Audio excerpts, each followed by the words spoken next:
Story గురించి చెప్పకు నువ్వు. స్టోరీ గురించి ఎందుకు, దాంట్లో యాలకులు ఉన్నాయా బులకులు ఉన్నాయా కాదు, స్టోరీ గురించి కాదు. మనం మెయిన్ మాట్లాడుకునేది సినిమా ఎలా ఉన్నది. కాంతారాలో ఏమైతే క్లైమాక్స్ లో ఒక 10 minutes 20 minutes అసలు సూపర్ ఎక్స్ట్రాడినరీ గా ఉంటది కదా. ఆ సీన్ కోసమే ఆ సినిమా హిట్ అయింది కదా. అలాంటి సీన్లు దీంట్లో దాదాపు అయితే ఏదైనా సినిమాకి హీరోని ఎలివేట్ చేస్తారు సినిమాలో, కానీ ఈ సినిమాలో హీరో సినిమాని ఎలివేట్ చేసిండు. హలో మూవీ లవర్స్, ఎట్లా ఉన్నారు? బాగున్నారా? గొంతు పోయింది నాకు అరిచి యాక్చువల్లీ ఈ రోజు కాంతారా చాప్టర్ 1 మూవీకి వెళ్ళాము. గొంతు నేను ఎగ్జాస్ట్ అయిపోయినా, నాకు గొంతు కూడా పోయింది. 102 టెంపరేచర్ లో మా ఆయన్ని పట్టుకొని ఖచ్చితంగా ఈరోజు కాంతారా చాప్టర్ 1 చూడాల్సిందే అని అన్న. దసరా పండగ పనులన్నీ పక్కన పడేసి ఫస్ట్ షోకి వెళ్ళినాము. ఎక్స్ట్రాడినరీగా ఉంది, అసలు మైండ్ బ్లోయింగ్ అనిపించింది నాకైతే. కాసేపు మనల్ని మనం మర్చిపోయి ఆ మూవీని అంత బాగా ఎంజాయ్ చేసిన నేనైతే. మీకు ఏమనిపించింది అసలు మూవీ? సినిమా మాత్రం అసలు సూపర్ ఉన్నది. 1 man షో అంటారు కదా. 1 man షో అంటే ఓన్లీ హీరో అనుకుంటాం కదా, హీరో కాదు ఇక్కడ. మనకి డైరెక్షన్ రిషబ్ శెట్టి, యాక్టర్ రిషబ్ శెట్టి, అసలు నేషనల్ అవార్డు అసలు ఈ సినిమాకి ఇవ్వాలి. ఇలాంటి యాక్టర్స్ రిటర్న్ బై కూడా స్టోరీ తనదే. స్టోరీ అయితే మామూలుగా స్టార్టింగ్ లో మనకి నార్మల్ గా వెళ్ళిపోయినట్టు అనిపిస్తుంది, కానీ లాస్ట్ లో ఒక ట్విస్ట్ ఉంటది. ఆ ట్విస్ట్ అయితే మనం చెప్పొద్దు, చెప్తే మళ్ళీ అది బాగుండదు. కానీ సినిమా మాత్రం అసలు ఎక్స్ట్రాడినరీ.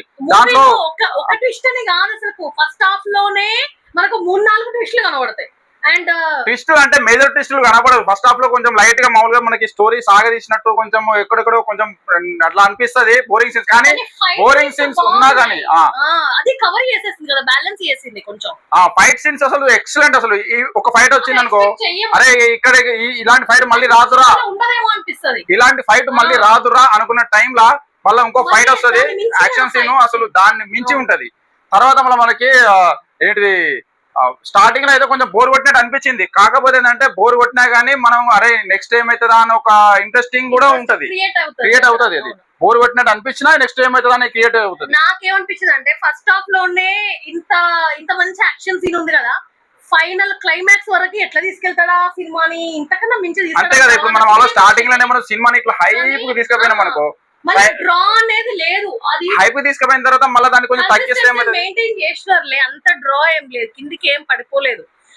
యాక్షన్ సీన్స్ అనేవి అట్లా తీసుకెళ్ళినా కూడా సెకండ్ హాఫ్ లో మాత్రం నాకు ఉయ్యాల జంపాలా అయింది కాసేపు. ఇప్పుడు మనం పుష్ప సినిమా చూసినాం, దాంట్లో ఒక జాతర ఫైట్ చూసి బాగా అనుకున్నాం కదా, నేషనల్ అవార్డు ఇచ్చిళ్ళు యాక్చువల్ గా పుష్ప 2కి. మన తెలుగు సినిమానే గర్వంగా చెప్పుకుంటాము. కాకపోతే ఏంటంటే పుష్ప 2లో ఒక వావ్ సీన్ ఒకటే, ఏంటి జాతర సీన్ కే వావ్ అనుకున్నాం కదా, అలాంటి సీన్లు దీనిలో చాలా ఉంటాయి. స్టార్టింగ్ నుండి ఎండింగ్ వరకు action scenes, VFX, main VFX గురించి మాట్లాడుకున్నట్టయితే బ్యాక్గ్రౌండ్ మ్యూజిక్ బాగున్నది. విఎఫ్ఎక్స్ మనకు అనిపించదు ఏంటంటే ఇది విఎఫ్ఎక్స్ లాగా అనిపించదు, అంటే క్రియేట్ చేసినట్టుగా మామూలుగా అట్లా అనిపించదు, ఒరిజినల్ గానే అనిపిస్తుంది. ఒక సీన్ మాత్రం ఒకటి గుహలో ఒకటి నంది సీన్ అయితే ఒకటి ఉంటుంది, అది ఒకటి గ్రాఫిక్స్ లాగా అనిపించింది అంతే. అయితే ఇప్పుడు తెలియలేదులే, అంతగా అనిపించలేదు, మేనేజ్ చేసినారు. కొంచెం లైట్ గా స్టోరీ గురించి మాట్లాడుకుంటే ఒకటి కూడా బాగుంటది. రథం సీన్ ఏదైతే ఉంటుందో ఫస్ట్ రథం సీన్ ఎక్స్ట్రాడినరీగా ఉన్నది. స్టోరీని లైట్ గా టచ్ చేసుకుందాము. టచ్ చేసుకుని మొత్తం రివీల్ అయితే చేయొద్దు, కొంచెం లైట్ గా టచ్ చేస్తే స్టోరీ గురించి మనం మాట్లాడుకున్నట్లయితే ఒక కాంతార అనే ఏరియా ఉంటది, దాంట్లో మన రిషబ్ శెట్టి ఉంటాడు, నాయకులు తర్వాత మనకు ఒక రాజ్యం ఉంటది, అంటే ఆ కాంతార అనేది ఆ రాజ్యం అండర్ లో వస్తుంది. వాళ్ళకి మధ్యలో కొన్ని గొడవలు జరిగి యుద్ధం అయితే జరుగుతుంది. అది మొత్తం ఫైనల్. అయితే ఆ రాజు కొడుకు ఎవరైతే ఉంటారో యువరాజు మహారాజు చేస్తారు. అయితే తను విలన్ అన్నట్టు. అంటే ఇక మిగతా ఇంకా విలన్స్ ఉన్నారు, కాకపోతే దాని గురించి రివీల్ చేయొద్దు. ఆ మధ్యలో జరిగిన యుద్ధం గురించి అయితే సినిమా మొత్తం ఉంటది. వాళ్ళ హక్కుల కోసం వీళ్ళు తక్కువ జాతి వాళ్ళు కాబట్టి వాళ్ళని దగ్గర రానియద్దని చెప్పేసి వీళ్ళు ఫైట్ చేయడము, ఇలాంటి అయితే స్టోరీ ఉంటది. స్టోరీ మనకి సింపుల్ గానే అనిపిస్తుంది, కానీ దాన్ని నీడ్స్ కూడా ఉండవు. వాళ్ళకి అడవిలో ఉంటారు, హంటింగ్ చేసుకొని బ్రతకడమే అడవిలో. వాళ్ళకి బాణాలు ఉండవు, బేసిక్ నీడ్స్ ఉండవు, వుడన్ వి సంబంధించి చాకులు ఉండవు, వాళ్ళకి ఐరన్ ఏమైనా వెపన్స్ ఉండవు, ఏమీ ఉండవు వాళ్ళ దగ్గర. వాళ్ళు ఏం చేస్తారంటే ఈ జాతి వాళ్ళు ఎవరైతే ఉంటారో అడవిలో మనకి వచ్చినటువంటి యాలకులు, దాల్చిన చెక్క, మిరియాలు ఇట్లాంటివి ఏవైతే మనకి ఉంటాయి కదా, ఈ స్పైసెస్ అన్ని తీసుకెళ్లి బందర్లో వీళ్ళు అమ్మాలని చెప్పేసి అనుకుంటాడు ఎవరు, రిషబ్ శెట్టి. సరే స్టోరీ గురించి చెప్పకు నువ్వు. స్టోరీ గురించి ఎందుకు, దాంట్లో యాలకులు ఉన్నాయా బులకులు ఉన్నాయా కాదు, స్టోరీ గురించి కాదు.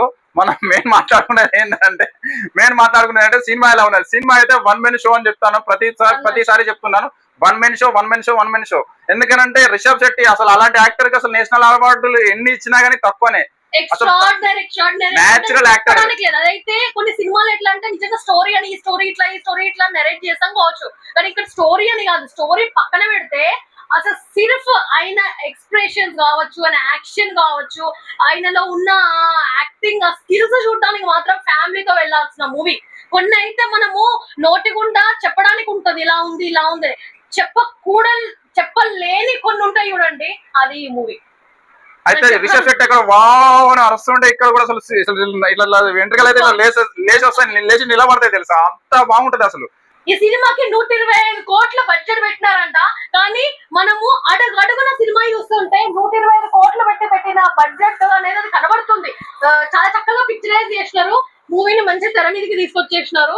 ఎక్కడ కూడా మనకి గ్రాఫిక్స్ లాగా అనిపించలేదు, కొంచెం నేచురల్ గానే అది ఆ కాలం రాజుల నాటి కాలం లాగా అనిపిస్తుంది మనకి. యాన్సిస్టర్స్ టైం అప్పుడు వాళ్ళు ఎట్లా లైఫ్ స్టైల్ లీడ్ చేసినారు, వాళ్ళ లైఫ్స్ ఎట్లా ఉండే, అంత నేచురల్ గా కనబడుతుంది మనకి స్టోరీ అంతా కూడా. అక్కడక్కడ కొంచెం స్లోగా వెళ్ళినట్టు అనిపించింది నాకైతే. అదర్వైజ్ స్టోరీ పరంగా తీసుకుంటే చాలా బాగుంది. కాంతారాతో చాప్టర్ 1 బాగుంది అనిపిస్తుంది. కాంతారాతో కంపేర్ చేసుకుంటే మనం కాంతారా చాప్టర్ 1 లో కాంతారాలో ఏమైతే క్లైమాక్స్ లో ఒక 10 minutes 20 minutes అసలు సూపర్ ఎక్స్ట్రాడినరీ గా ఉంటది కదా, ఆ సీన్ కోసమే ఆ సినిమా హిట్ అయింది కదా. అలాంటి సీన్లు దీంట్లో దాదాపు ఒక 5-6 అయితే ఈజీగా ఉంటాయి. అసలు దానికి దీనికి కంపేర్ చేస్తే అది ఒక 20% అనుకుంటే ఇది 100% ఉంది. అంటే ఒక 5 రెట్లు అసలు ఎక్స్ట్రాడినరీ గా ఉంది సినిమా అసలు చెప్తున్నా కదా. ఇలానే మామూలుగా రెస్పాన్స్ అన్ని లాంగ్వేజ్ లలో వస్తుంది. మామూలుగా హిందీలో అయితే దీన్ని అసలు ఇట్లా ఆకాశానికి అందిస్తారు. ఆల్మోస్ట్ ఒక 1000 CR అయితే ఈజీగా కొట్టే ఛాన్సులు అయితే ఉన్నాయి ఈ సినిమాకి. అసలు ఇంత హ్యాపీగా ఇంత అసలు ఎంజాయ్ చేసి సినిమా చూడడం అంటే అసలు ఇది నా ఫస్ట్ టైం అనుకోవాలి. ఎందుకంటే అంత అప్పుడెప్పుడో బాహుబలి 2 చూసినాం, తర్వాత మళ్ళీ పుష్ప 2 చూసిన, తర్వాత ఓజీ చూసిన. ఓజీ అంటే యాజ్ అ ఫ్యాన్ కాబట్టి నేను ఎంజాయ్ చేసిన ఓజీను. కానీ రిషబ్ శెట్టి యాక్టింగ్ పరంగా మాత్రం ఎక్స్ట్రాడినరీ, ఎవరు రారేమో ఇంతలా అని, అంత బాగా అంటే ఫేస్ లో క్రూయాలిటీ చూపెడతాడు.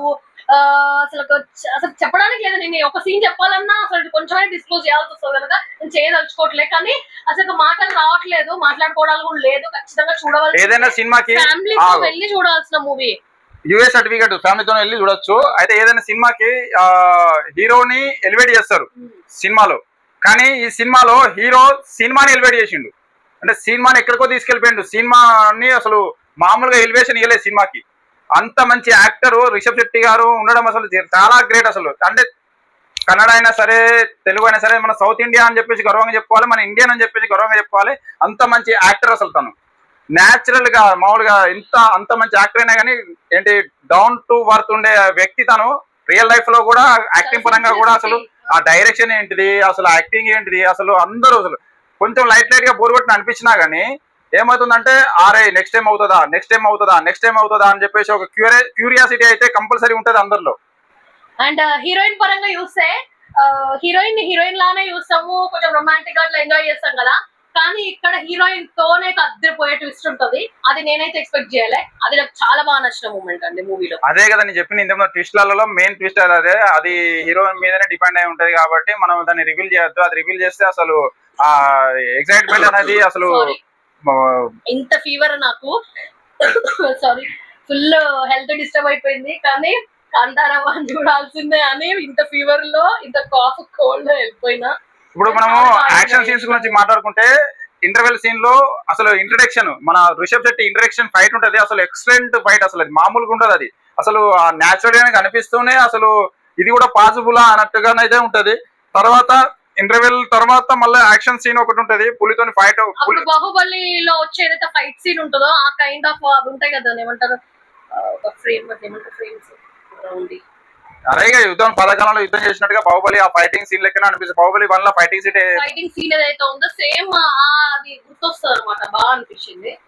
లాస్ట్ ఒక 20 minutes అంటే మామూలుగా ఫస్ట్ హాఫ్ లో స్టార్టింగ్ లో కొంచెం క్యారెక్టర్ ని బిల్డప్ చేసుకుంటూ పోయింది కాబట్టి కొంచెం లైట్ గా బోర్ అనిపించింది. తర్వాత ఇంటర్వెల్ సీన్ లో ఆ ఇంటర్వెల్ ఫైట్ గానీ, రిషబ్ శెట్టి ఫైట్ గానీ, ఇంట్రడక్షన్ ఫైట్ గానీ, తర్వాత మళ్ళా ఇంటర్వెల్ ఫైట్ గానీ, ఆ రెండు అసలు ఎక్స్ట్రాడినరీ గా ఉంటాయి ఆ యాక్షన్ సీన్స్. తర్వాత మళ్ళా సినిమాని ఇంటర్వెల్ తర్వాత స్టార్టింగ్ లో కొంచెం లైట్ గా బోర్ అనిపించినా గానీ అది రాజు అంటే రాజ్యంలో జరిగే కొన్ని సన్నివేశాలు అట్లా కొంచెం బోర్ అనిపించినా కానీ తర్వాత ఒక లాస్ట్ ఒక half an hour 20 minutes cinema మాత్రం ఎక్కడికో పీక్ లో తీసి చాలా బాగా అసలు అసలు కళ్ళు అటు ఇటు తిప్పలేము అసలు ఒకటే తిరిగా చూస్తాం అన్నట్టుగా సెకండ్ హాఫ్ లో నాకు కాస్త నిద్ర అనిపించింది. మంచిగా ఫ్యామిలీతో పాటుగా దసరాకి వెళ్ళి ఎంజాయ్ చేయండి. యూఏ సర్టిఫికేట్ సూపర్, అసలు ఎక్సలెంట్ మూవీ. అసలు మూవీ అసలు థియేటర్ లోనే చూడాలి, థియేటర్ ఎక్స్పీరియన్స్ అసలు మనం ఎంజాయ్ చేయాలి. ఈ సినిమా ఇలాంటి సినిమాలు కదా మనం చూడాల్సింది. చూడదగ్గ సినిమాలే ఇవి, చెబితే ఫీల్ అయ్యే మూవీ కాదు, చూస్తేనే ఫీల్ అయ్యే మూవీ అనేది ఈ సినిమా అన్నమాట. యాక్షన్ అలా ఉంటది రిషబ్ శెట్టి గారు. ఇంతటి ఎక్స్ట్రాడినరీ మూవీ ఖచ్చితంగా ఫ్యామిలీస్ తో పాటు వెళ్ళి, ఎలాగో యూఎస్ సర్టిఫికేట్ కనుక పిల్లలతో పాటు ఫ్యామిలీతో పాటు ఖచ్చితంగా వెళ్ళండి, చూడండి. ఇది చూడదగ్గ మూవీ.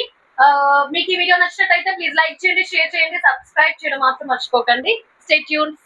Thank you.